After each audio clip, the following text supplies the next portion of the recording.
Exam में इस ही format से करके आना। मैं आपको बार बार बता रहा हूँ, 10th क्लास में आपको फॉर्मेट के नंबर मिलेंगे। अगर आपका आंसर अगर बाई चांस, वैसे तो गलती नहीं होगा, अगर आप मेरी वीडियो देख रहे हो तो अगर फिर भी अगर गलत हुआ तो हाफ नंबर ही कटेंगे आंसर के। आपको फॉर्मेट यही फॉलो करना है, ध्यान रखना। तो कैसे हैं आप सब लोग? आई होप आप सब बहुत अच्छे होंगे। मैं अपने YouTube channel KR study point पर आप सभी का स्वागत करता हूं। आज हम क्लास 10th की मैथमेटिक्स एक्सरसाइज 4.2 का हिंदी में सॉल्यूशन करने वाले। इस वीडियो में हम क्वेश्चन नंबर 4, 5, 6 हिंदी में सॉल्व करेंगे। अगर आपने क्वेश्चन नंबर 1, 2, 3 मेरा नहीं देखा है तो जस्ट आप वो प्रीवियस वीडियो जाके देखो, मैंने अपलोड कर रखे, या फिर उसका लिंक मैं अपने डिस्क्रिप्शन बॉक्स में डाल दूंगा, वो भी जाके एक बार चेक कर लेना। वीडियो काफ़ी ज़्यादा इन्फॉर्मेटिव होने वाली है। अगर आप वीडियो को फास्ट फॉरवर्ड या स्किप डाउन करेंगे तो आपके पास एक सॉल्यूशन तो होगा, बट आपको कुछ भी चीज़ नहीं समझ आएगी। तो आप वीडियो को ज़रा बारीकी से देखिएगा, आपके सारे डाउट्स इसी वीडियो में क्लियर हो जाने वाले हैं। तो चलिए बिना टाइम वेस्ट करे इस इंटरेस्टिंग वीडियो को हम स्टार्ट करते हैं। क्वेश्चन नंबर 4 था, आपके होम स्क्रीन पे आ रहा होगा। तो क्वेश्चन नंबर 4 देखिए क्या कह रहा है, एक बारी मैं आपके साथ पढ़ देता हूँ। क्वेश्चन नंबर 4 आपका कह रहा है 2 क्रमागत धनात्मक पूर्णांक। सबसे पहले तो आप जानो क्रमागत और धनात्मक पूर्णांक क्या होते हैं।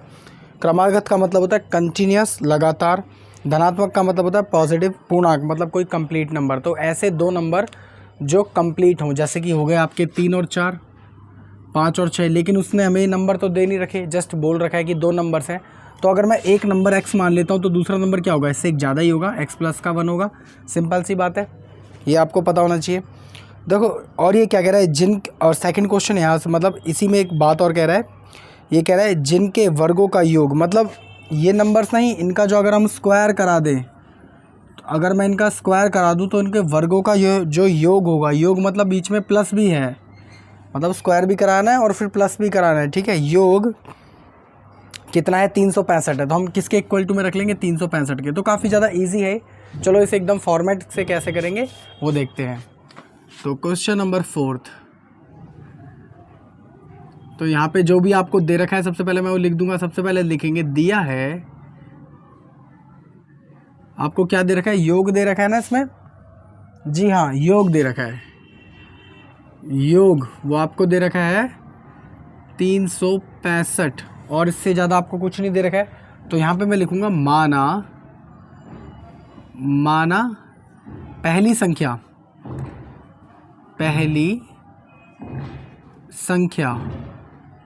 वो आपकी कितनी हो जाएगी, x हो जाएगी। यहाँ पे ही मैं लिख लूँगा दूसरी संख्या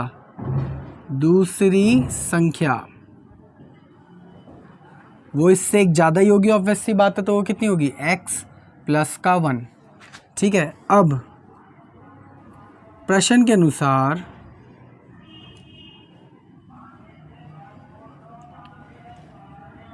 अनुसार देखिए ये कह रहा है कि इनके वर्गों का योग, मतलब इसका भी वर्ग और इसका भी वर्ग, तो दोनों का हम वर्ग करवा देंगे तो हो जाएगा आपका x² प्लस का, इसका वर्ग कराएंगे तो x प्लस का 1 का होल स्क्वायर, वो किसके बराबर है, 365 के बराबर है।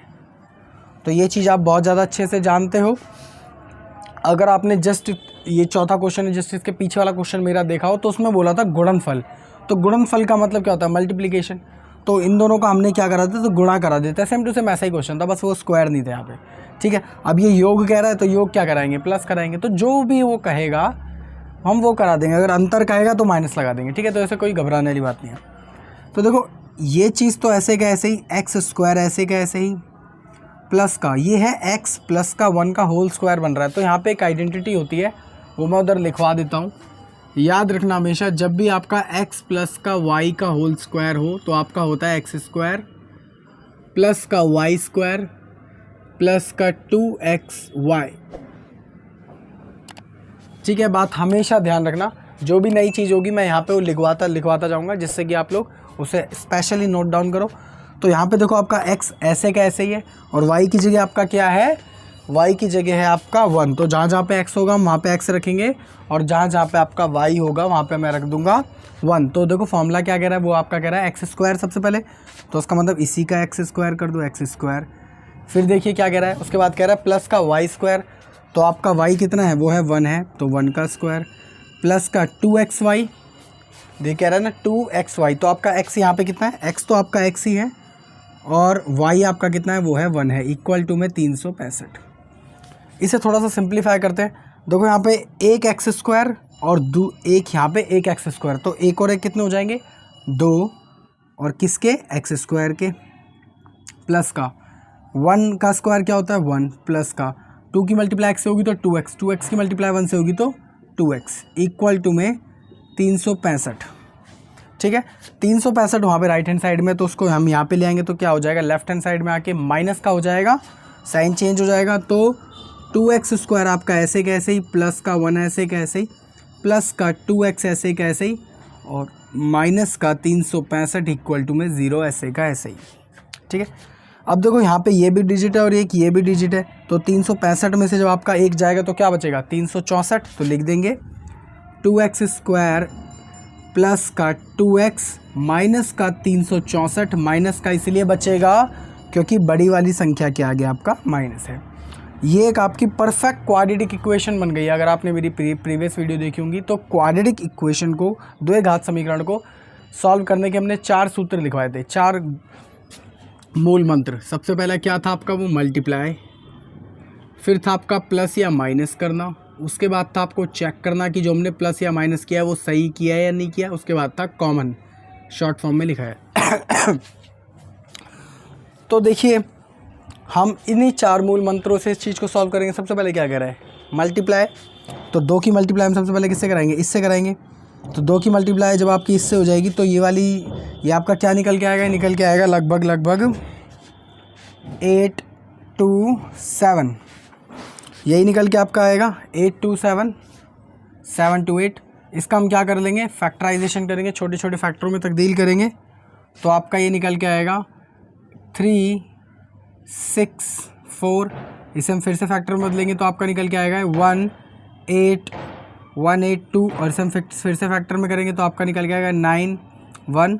अभी 13 के टेल पे जाएगा 7, और 7 1 जा 7। अब यहाँ पे मेरे को कुछ ऐसे इन सबको रखना है कि मेरा जोड़ तोड़कर प्लस माइनस करने पर 2x आना चाहिए, बीच वाली संख्या आनी चाहिए, बस और कुछ नहीं। ठीक है, तो देखो अब मैं कुछ भी रख सकता हूँ यहाँ पे। तो फैक्टर आपके क्या निकल के आए, वो निकल के आए 2 2 2 13 7, तो 2 2 2 13 7, तो 2 कम 2 2 दूनी 4, 4 कम 4 4 दूनी 8। ये तो गलत हो रहा है, इसका मतलब 2 कम 2 4, 4 सत्ते होता है 28। देखो इसका और इसका, तो 2 कम 2 2 दूनी 4, 4 सत्ते 28, और 13 कम 13 13 दूनी 26। तो अगर मैं 28 में से 26 घटा दूंगा तो आपका 2x नहीं बचेगा, आराम से बचेगा, 2 का गैप आएगा। सारा का सारा ये जो हमारी इक्वेशन है किस कंपोनेंट में चल रही है, x में, तो x लगा देंगे। उसके बाद मेरे को चाहिए अब 2x, तो ऐसे मैं क्या साइन रखूं कि मेरे को प्लस का 2 आए। तो अगर मैं इसके आगे प्लस लगा दूं और इसके आगे माइनस लगा दूं, तो देखो जब 28 में से आपके 26x जाएंगे तो आपका 2x नहीं बचेगा और प्लस का बचेगा, क्योंकि प्लस की संख्या बड़ी है। तो सिंपली मैं 2x की जगह लिख सकता हूँ, आराम से लिख सकता हूँ। तो यहाँ पे आ जाएगा आपका 2x स्क्वायर प्लस का 28x माइनस का 26x माइनस का 364 इक्वल टू में 0। अब इस वाली चीज़ को हम वहाँ पे सॉल्व करा देते हैं, ये सिर्फ समझाने के लिए था। तो आई होप आपको यहाँ तक समझ आ गया होगा। अगर कोई फिर भी डाउट हो तो आप मेरे को बेझिझक कमेंट करिए। बाकी मैं समझा तो बहुत अच्छे से रहा हूँ, मुझे ऐसा लगता है, तो आपको कोई डाउट्स बचने ही नहीं चाहिए। देखिए इस वाली चीज़ को हम एज इट इज़ यहाँ पे भी उतार देते हैं, इसके बाद सॉल्व करेंगे। तो 2x स्क्वायर प्लस का 28x माइनस का 26x माइनस का 364 इक्वल टू में 0। मैंने ये वाली इक्वेशन सेम टू सेम वहाँ पे लिख दिया है। अब आप जानते हो कि इसमें से हम कॉमन निकालेंगे, उसके में से कॉमन निकालेंगे, लेकिन उससे पहले हमने देखो मल्टीप्लिकेशन भी कर दिया, प्लस माइनस भी कर लिया, लेकिन अब मेरे को थर्ड स्टेप क्या करना है, चेक करना है कि क्या है जो मैंने प्लस माइनस रखा है वो सही रखा है नहीं रखा। तो देखो 28x में से जब आपके 26x जाएंगे तो क्या आएगा, 2x बचेगा, और प्लस का निशान आएगा माइनस का, प्लस का, क्योंकि बड़ी वाली संख्या के आगे प्लस है। तो देखो यहाँ पे हमारा प्लस का ही 2x था, इसका मतलब जो हम इसे सॉल्व करेंगे तो आपका यही आएगा, इसका मतलब बिल्कुल सही है। लास्ट स्टेप आपका क्या था, वो था कॉमन। तो कॉमन कैसे लेंगे देखिए इन दोनों में सबसे पहले क्या कॉमन आ रहा है, इन दोनों में देखिए आपका 2 भी कॉमन आ रहा है। देखो 2 के टेबल में 8 भी आता है और x दोनों में है, तो x भी कॉमन आ रहा है। तो यहाँ पे 2x हमने कॉमन ले लिया, तो यहाँ पे सिर्फ x बचेगा, प्लस का निशान ऐसे कैसे ही। और देखिए 2 के टेबल में 28 कितने पर आता है, 14 पर, और x तो हमने पहले ही बाहर ले लिया है, तो सिर्फ बचेगा आपका 14। माइनस का निशान ऐसे कैसे। अब आपको माइनस की प्रॉपर्टी पता होनी चाहिए कि जब हम माइनस को बाहर कॉमन लेते हैं तो ये वाली जो संख्या वो जो होता है साइन वो चेंज हो जाता है। अगर ये माइनस है तो प्लस हो जाएगा, अगर प्लस होता तो माइनस हो जाता है, वो अपने आप कर देंगे। तो देखिए इन दोनों में देखिए सिर्फ क्या कॉमन आ रहा है, इन दोनों में 26 कॉमन आ रहा है और x ऐसे का ऐसे ही। देखिए माइनस था तो क्या आ जाएगा आपका, अब प्लस साइन चेंज हो जाएगा क्योंकि बाहर हमने माइनस को कॉमन ले रखा है। और 26 के टेबल में 364 कितने पर आता है, वो आता है आपका 14 पर, इक्वल टू में 0। तो अब हम ये चेक करेंगे कि हमारा जो हमारा ये इक्वेशन बनी है प्योर है नहीं है। तो देखिए बिल्कुल इक्वेशन आपकी प्योर है क्योंकि आपके दोनों फैक्टर जो है अंदर के सेम आ गए हैं। तो एक ही वाला फैक्टर मैं रख दूंगा, वो है आपका x प्लस का 14 इक्वल टू में 0। और ये जो एक बाहर है इस वाले फैक्टर को हम रख देंगे कहाँ पे, यहाँ पे। तो 2x माइनस का 26 इक्वल टू में 0। एक बारी कंपेयर इससे करवा लेंगे 0 की और एक बारी इससे हम कंपेयर करा लेंगे 0 की। तो 2x माइनस का 26 इक्वल टू में 0 और एक बारी x प्लस का 14 इक्वल टू में 0। 26 यहाँ पे माइनस का, वहाँ पे जाके हो जाएगा आपका पॉजिटिव। तो 2x इक्वल टू में 26, x की वैल्यू आपकी आ जाएगी 26 डिवाइडेड बाई 2, मतलब x की वैल्यू आ जाए आपकी 13। ठीक है, अब यहाँ पे भी एक बार ये निकाल के देखते हैं x की वैल्यू। तो यहाँ पे x की वैल्यू निकल के आएगी, तो यहाँ पे 14 क्या है, पॉजिटिव है, तो वहाँ पे जाके हो जाएगा नेगेटिव। तो अब आप देखिए क्वेश्चन एक कह क्या रहा था, क्वेश्चन कह रहा था कि ऐसी दो संख्याएं मतलब दो क्रमागत पूर्णांक ज्ञात कीजिए जिनका वर्ग इतना मतलब योग इतना था। तो हम ये वाली संख्या कभी नहीं लेंगे, बिकॉज ऑफ दिस जो भी नंबर होते हैं वो कभी नेगेटिव नहीं जाते हैं, हमेशा पॉजिटिव वैल्यू लेंगे। ध्यान में इसका आंसर हो जाएगा आपका x। और जो इसके आगे वाली संख्या होगी वो कितनी हो जाएगी, 13 प्लस का 1 मतलब 14, जैसे हमारी यहाँ पे थी। ठीक है, आई होप आपको ये क्वेश्चन बहुत ज़्यादा अच्छे से समझ आ गया होगा। अगर आपको फिर भी कोई डाउट हो तो आप मेरे को बेझिझक कमेंट करिए, भर भर के कमेंट कीजिए, मैं उसका रिप्लाई भी जरूर दूंगा, लेकिन अपने मन में कोई डाउट मत रखिए। ठीक है, तो चलिए अब हम इसके नेक्स्ट क्वेश्चन की ओर चलते हैं, क्वेश्चन नंबर 5 पे। 5 भी आपकी होम स्क्रीन पर आ ही रहा होगा, बड़ी मैं पढ़ देता हूँ साथ के साथ। 5 अच्छा क्वेश्चन है, ठीक है, ध्यान से पढ़ना। ये कह रहा है एक समकोण त्रिभुज, सबसे पहले एक हमें ट्राइंगल दे रखा है।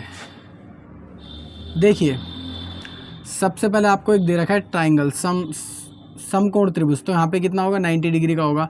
ये सब तो बातें आपको पता होंगी, लेकिन कोई ये क्वेश्चन ये नहीं है, कुछ ज़्यादा अच्छा क्वेश्चन इससे। ठीक है, तो ये कह रहा है एक समकोण त्रिभुज की ऊंचाई आधार से 7 सेंटीमीटर कम है। जो उसकी ऊंचाई है वो उसके आधार से, अगर इसका आधार x है तो इसकी ऊंचाई कितनी कम है, 7 सेंटीमीटर कम है, मतलब x माइनस का 7 सेंटीमीटर कम है। बिल्कुल सही, जो भी इसका आधार होगा उसमें से अगर मैं 7 सेंटीमीटर घटा दूं तो आपका ऊंचाई हो जाएगी। और यदि कर्ण, इसका कर्ण आपका कितना दे रखा है, 13 सेंटीमीटर, इसका कर्ण आपको दे रखा है 13 सेंटीमीटर दे रखा है। तो अन्य दो भुजाएं ज्ञात कीजिए। देखो अन्य दो भुजाएं हम कैसे ज्ञात करेंगे, यहीं पे करा देता हूँ। तो क्वेश्चन नंबर 5 जो भी आपको दे रखा है वहाँ पे हम लिख देंगे, दिया है कर्ण, सिर्फ आपको कर्ण दे रखा है। कर्ण आपको कितना दे रखा है, वो आपको दे रखा है 13 सेंटीमीटर। अब यहाँ पे मैं लिख दूंगा माना आधार, आधार आपको कितना x दे रखा था, हमने मान लेते हैं कि आधार हमको x दे रखा है, तो माना आधार, आधार आपको x दे रखा है और इसमें ऊंचाई क्या बोला था, आधार से 7 सेंटीमीटर कम है। तो जो ऊंचाई है आधार से कितनी, 7 सेंटीमीटर क्या है आपकी कम है। अब आप एक नई बात जानो इसी वीडियो में। देखो जो मेरे पुराने स्टूडेंट हैं जो पहले से वीडियो देखते आ रहे हैं उनको ये बात बहुत अच्छा पता होगी कि जो कर्ण होता है, कर्ण का मतलब आप k मान लो, इसका एक फॉर्मूला होता है कि k स्क्वायर जो होता है वो l स्क्वायर मतलब लंब प्लस का आधार स्क्वायर के बराबर होता है, मतलब लंब के स्क्वायर के और प्लस के आधार के स्क्वायर के बराबर होता है। ये बात आपको पता होगी। ठीक है, बड़ी फिर से सरल भाषा में समझ लो, जो आपका कर्ण होता है अगर मैं उसका स्क्वायर कर दूं तो वो लंब के स्क्वायर के और आधार के स्क्वायर के बराबर होता है। ठीक है, तो यही इक्वेशन अब हम उसमें पुट कर देंगे यहाँ पे। तो यहाँ पे मैं लिखूंगा प्रश्न के अनुसार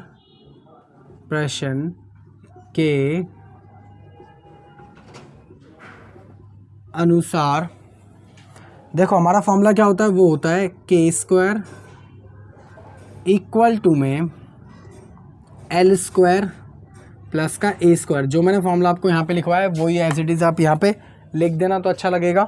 और एक बार ना जब आप ये क्वेश्चन करो तो छोटा सा डायग्राम आप यही वाला डायग्राम यहाँ पे बना देना। यहाँ पे स्पेस कम है इसलिए मैंने नहीं बनाया, लेकिन आपको एग्जैक्ट ये डायग्राम बनाना है। आप 10th क्लास में आपको फुल्ली एक्सप्लेन करना पड़ेगा क्वेश्चन, ठीक है। तो ये वाला डायग्राम यहाँ पे ज़रूर होना चाहिए, ध्यान रखना। तो देखो जो भी आपकी के की वैल्यू आपको कर्ण आपको कितना दे रखा है वो आपको दे रखा है 13 का स्क्वायर इक्वल टू में लंब आधार सॉरी ऊंचाई लंब ऊंचाई ये वाली आपको कितनी दे रखी है 7 माइनस का वो x माइनस का 7 का होल स्क्वायर प्लस का आधार आधार आपको कितना दे रखा है x, तो x का होल स्क्वायर।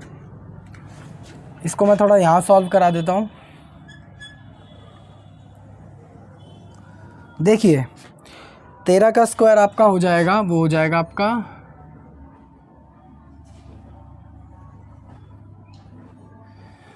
13 का स्क्वायर होता है आपका 169। इसे मैं थोड़ा सा नीचे करा देता हूँ 169। 13 का स्क्वायर 169 इक्वल टू का साइन ऐसे कैसे ही देखो यहाँ पे फिर से एक आइडेंटिटी लग रही है वो है x माइनस का 7 का होल स्क्वायर। तो यहाँ पे फिर से x माइनस का y की आइडेंटिटी लग रही है जो मैंने करवाई है आपको, लेकिन ये प्लस वाली है तो माइनस वाली क्या होगी देखिए वो होगी x माइनस का y का हो जब होल स्क्वायर होता है तो आपका होता है x स्क्वायर प्लस का y स्क्वायर माइनस का 2xy। बस ध्यान रखना यहाँ पे जो प्लस है यहाँ पे बस माइनस आ जाता है और कुछ नहीं होता, कोई फ़र्क नहीं होता। अगर यहाँ पे माइनस है तो यहाँ पे माइनस आ जाएगा, वरना पॉजिटिव का तो सेम टू सेम ऐसे का ऐसे ही, ठीक है।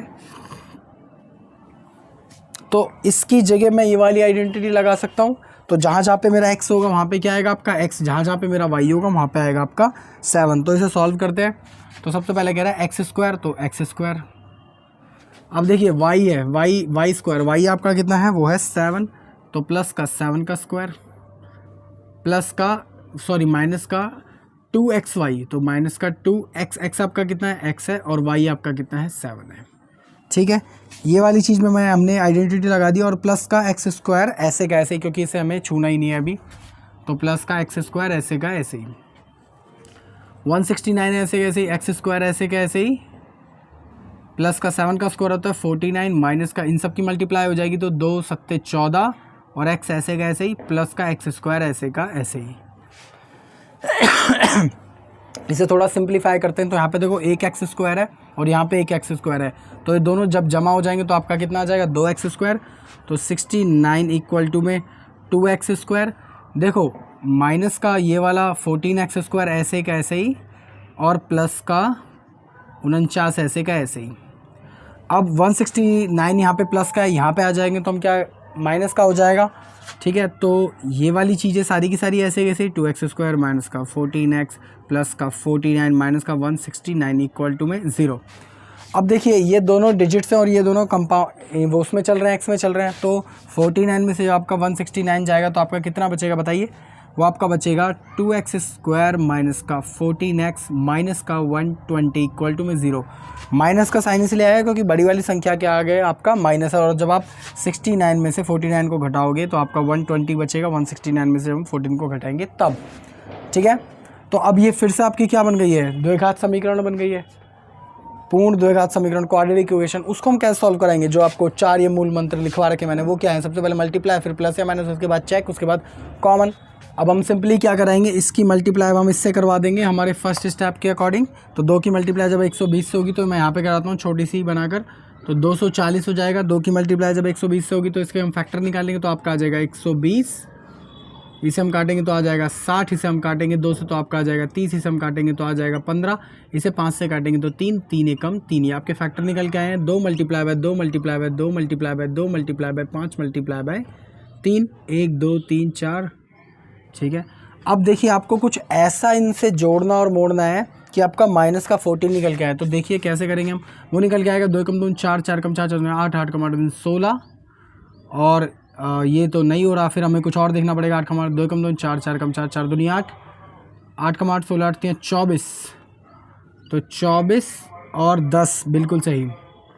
देखिए हमने इसको मल्टीप्लाई करा ली, 2 कम 2 4, 4 कम 4 8, और 8 कम 8 16 8 3 24, और 5 कम 5 5 दूनी 10, यहाँ से निकल गया है। तो ये कोई ज़रूरी नहीं है कि आप सिंपली मल्टीप्लाई कराओ, आप उसे तोड़ तोड़ के बीच में से भी मल्टीप्लाई करा सकते हो, ध्यान रखना।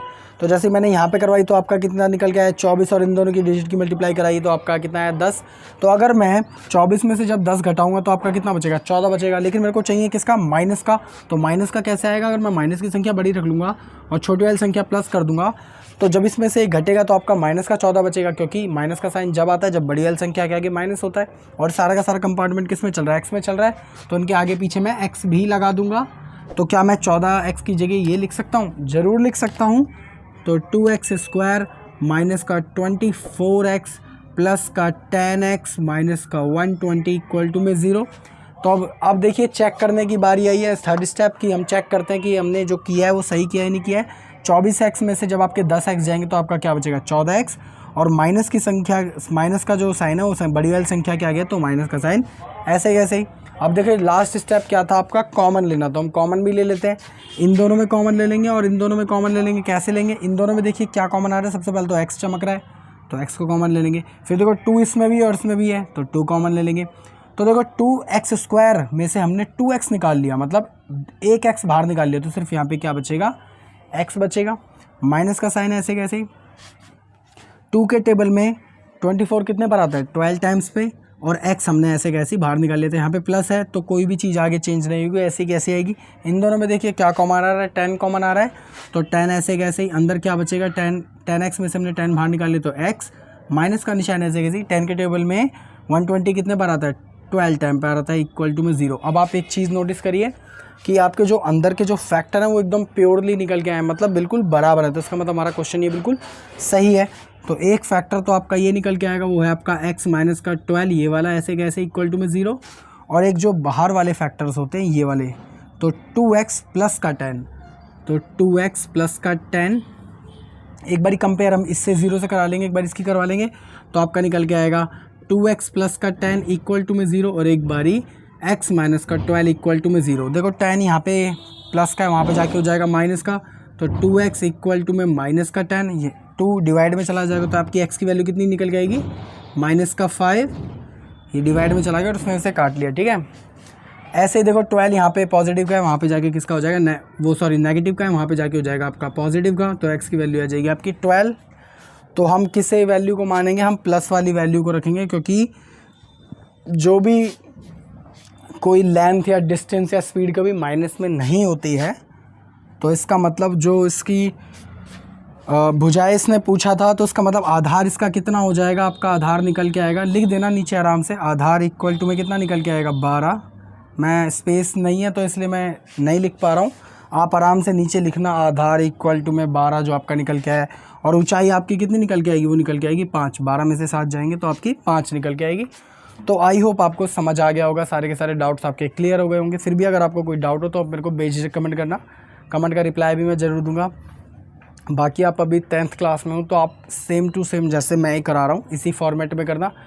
अगर कई आपके फ्रेंड ऐसे होते होंगे उनको कुछ फॉर्मेट उर्मेट का कुछ भी नहीं पता होता होगा, जस्ट वो यहाँ से क्वेश्चन स्टार्ट करते होंगे और यहाँ पे कहीं गलत कर देते होंगे और बस गलती हो जाता होगा। तो सोचिए अगर आप इस फॉर्मेट से एग्ज़ाम में करके आएंगे तो टीचर आपको फुल मार्क्स देगा, वो स्टेप के नंबर आपको देगा ही देगा, काटेगा नहीं। अगर इनकेस 1% चांस है अगर आपने कोई गलती कर भी दी तो आपको स्टेप्स के नंबर तो पूरे मिल रहे हैं, हाफ नंबर ही तो कटेगा, ठीक है। तो आपको इसी ही तरीके से ऐसे एग्ज़ाम में करके आना है। और ये डायग्राम यहाँ पर ज़रूर बनाना है, यहाँ पे होना चाहिए डायग्राम, पहले बता रहा हूँ मैं, ठीक है। जो मेरे से बच्चे पर्सनली क्लास लेते हैं उनकी तो टेस्ट में ये चीज़ मैं नोटिस करूँगा, तो आप लोग ज़रूर ये करना।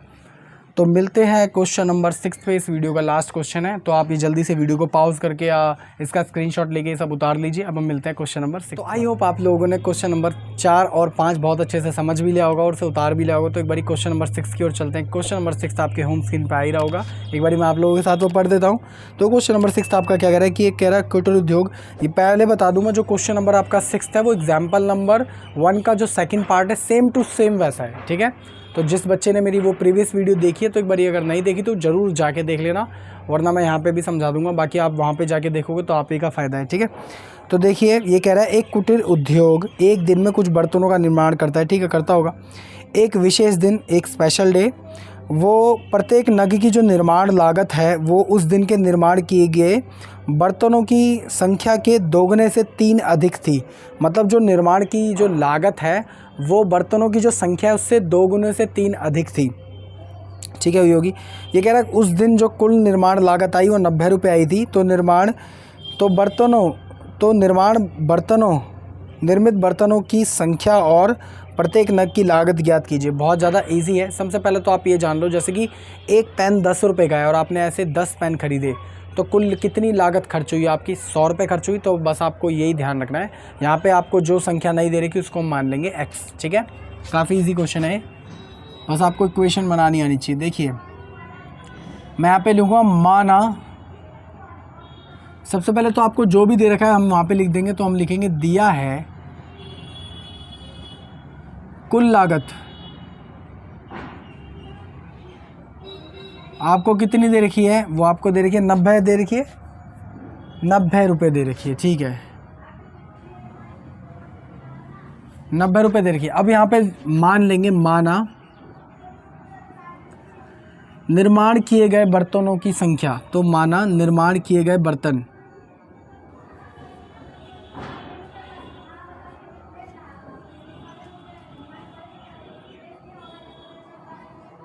निर्माण किए गए बर्तन, उसे मान लेते हैं x, कुछ x हुए होंगे।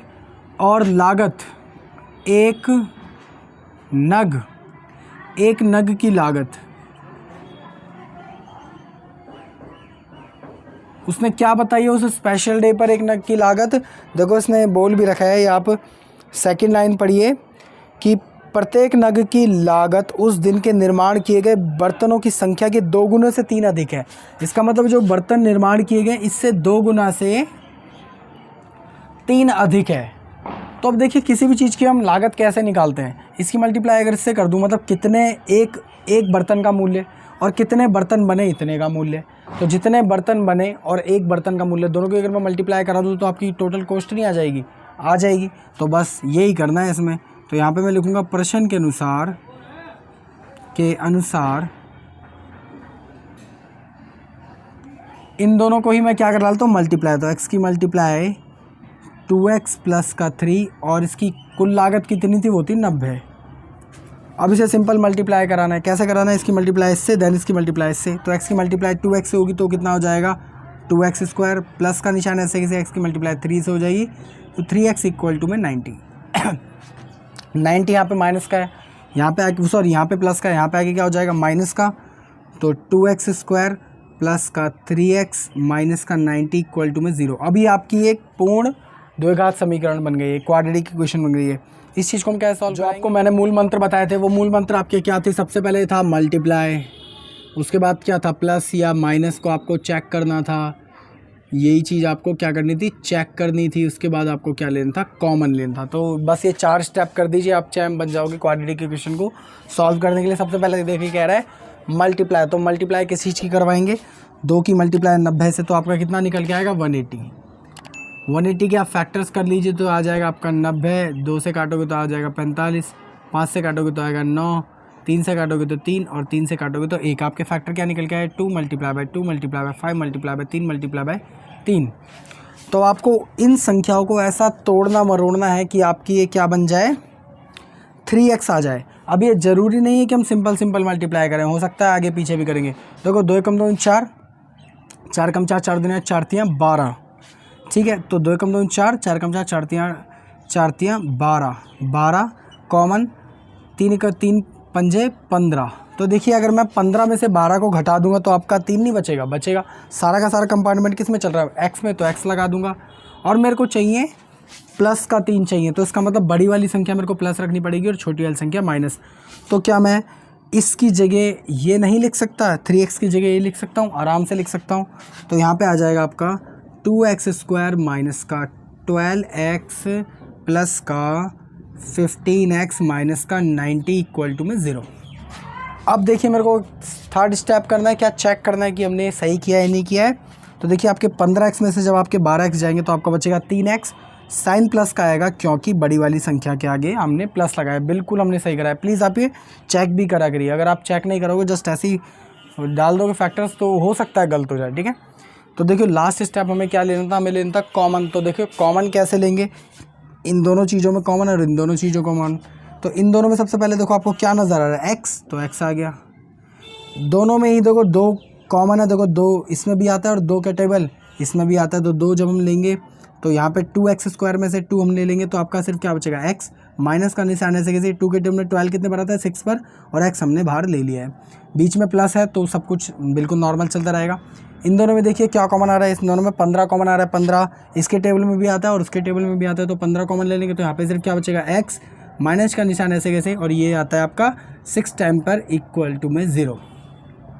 अब हम ये देख रहे हैं कि जो आपके अंदर के फैक्टर हैं वो बिल्कुल सही बने, एकदम प्रॉपर है। इसका मतलब ये इक्वेशन हमारी बिल्कुल सही चल रही है। तो एक बार इस वाले फैक्टर को लिख लेंगे तो x माइनस का 6 इक्वल टू में 0, और एक बार ये जो बाहर के आपके फैक्टर हैं इसको मैं लिख लूँगा, वो है आपका 2x प्लस का 15 इक्वल टू में 0। एक बार 0 की कंपेयर इस वाले फैक्टर से करवा लेंगे और एक बार 0 की फैक्टर इस वाले 0 का कंपैरिजन इस वाले फैक्टर से करवा लेंगे। तो ये सिर्फ समझाने के लिए था, इसे मैं अभी रब कर देता हूँ।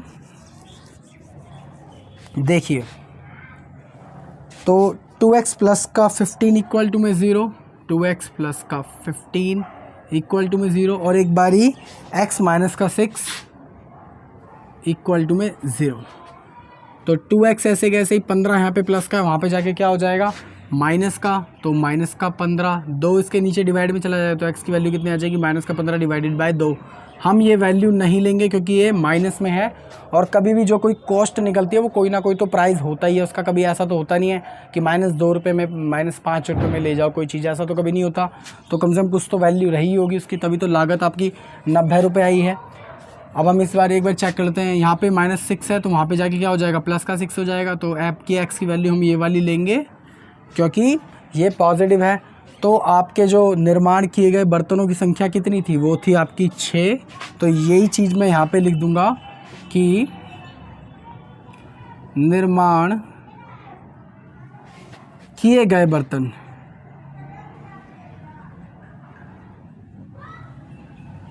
वो आपका कितना निकल के आया है 6, और कुल एक नग की लागत, एक नग की लागत वो आपकी कितनी थी, वो आपकी थी 2x प्लस का 3। तो 2x प्लस का 3, 2 की जगह आपका कितना आ जाएगा जो आपकी वैल्यू आई है, तो 2 मल्टीप्लाई बाय 6 प्लस का 3, 2 छिके होता है आपका 12 प्लस का 3 इक्वल टू में 15। इसका मतलब एक जो बर्तन था उसकी कीमत कितनी थी 15 रुपये थी, और जब हमने 15 की मल्टीप्लाई हम कुल बर्तनों उसकी संख्या से कराएंगे तो देखो 15 छिक 90 आता है, जो कि हमारी कुल लागत के बराबर है। लो हमने क्वेश्चन भी प्रूफ कर दिया लगे हाथों। तो आई होप आपको ये समझ आ गया होगा। जैसे मैंने वादा किया था कि नेक्स्ट वाली वीडियो में हम क्वेश्चन नंबर 4, 5, 6 हम एक ही वीडियो में कर डालेंगे, तो मैंने कर भी दिखाया। अगर आपको फिर भी कोई डाउट हो तो आप मेरे को बेझिझक कमेंट करना, कमेंट का रिप्लाई जरूर मैं दूंगा। बाकी एग्ज़ाम में इस ही फॉर्मेट से करके आना, मैं आपको बार बार बता रहा हूँ।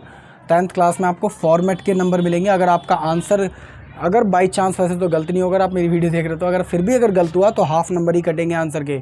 आपको फॉर्मेट यही फॉलो करना है, ध्यान रखना। तो मिलते हैं किसी और वीडियो में, जब तक इस वीडियो को भी हम यहीं ख़त्म करते हैं। मिलेंगे किसी और वीडियो में क्वेश्चन करते हुए। अब बार जो नेक्स्ट वीडियो आएगी वो आएगी आपकी 4.3 की, क्वेश्चन नंबर 1 जहाँ तक उसमें हम सॉल्व करेंगे। तो अगर आपको वीडियो अच्छी लगी तो वीडियो को जरूर करना लाइक। अगर आप मेरे चैनल पर पहली बार आए तो चैनल को जरूर करना सब्सक्राइब। ऐसी और वीडियोज़ के लिए भी हम 10th का जो कोर्स है उसको ही हम कंटिन्यू रखेंगे अंत तक। तो मिलते हैं किसी और वीडियो में क्वेश्चन करते हुए, जब तक के लिए जय हिंद, जय भारत।